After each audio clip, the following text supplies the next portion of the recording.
बयनिसिमबो खुलुमनायजों लोगोसे नोंथांमोनखौ आंनि चेनेलाव बयखौबो बरायनानै लाग्रोबाय।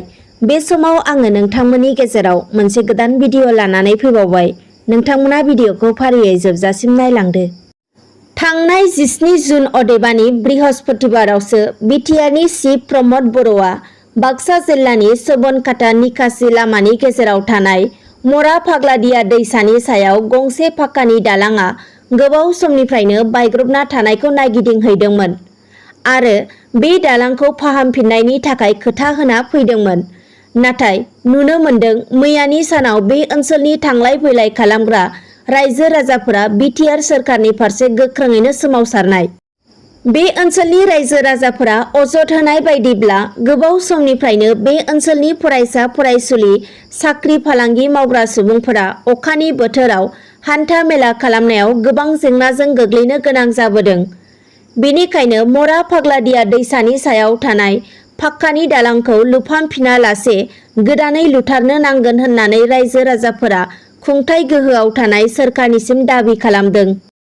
लोगोसे सोरबाफोर सुबुङा जुदि बे दालांखौ लुफामफिननो थाखायल' खामानि मावफैयोब्ला गोख्रोङैनो हेंथा होगोन होनना बे ओनसोलनि रायजो राजाफोरा हुमखिबो होयो।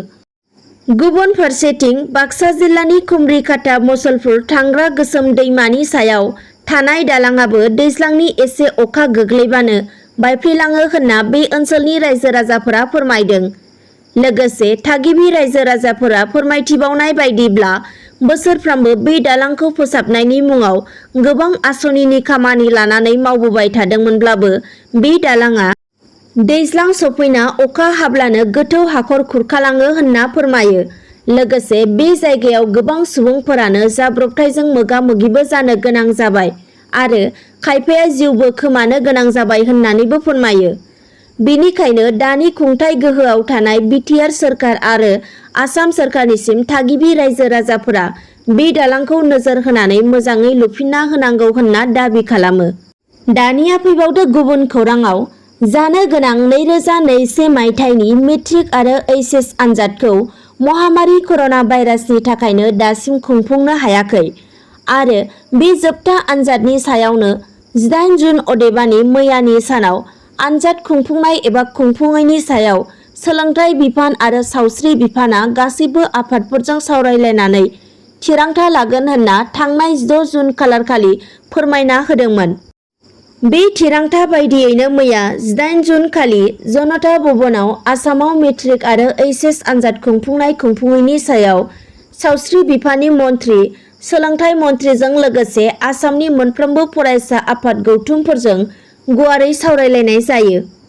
बे सावरायलायनायाव आसाम सोरखारा मेट्रिक आरो एचएसनि जोबथा आनजादखौ आसामनि दानि कर'नानि थासारिखौ नोजोर होनानै खुंफुंनाय जानाय नंला होनना थिरांथा लायो।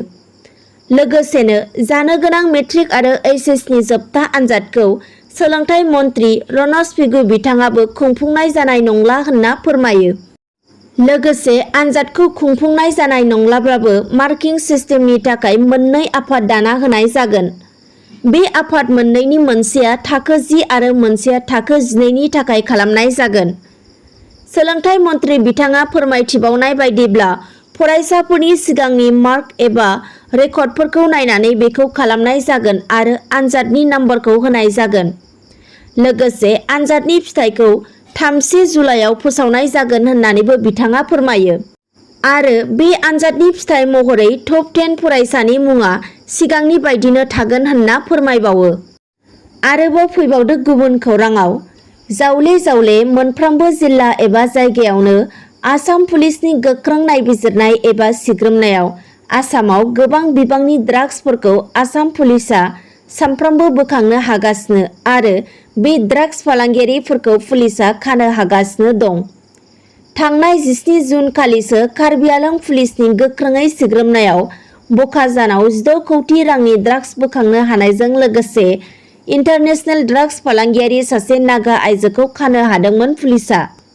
बे समाव आरोबाव मैया 18 जुन खालिबो चिरां पुलिसनि गोख्रोङै सिग्रोमनायाव बिजनी खावाटिकानिफ्राय ड्राग्सजों लोगोसे सासे ड्राग्स फालांगियारिखौ हमनो हाबावदों।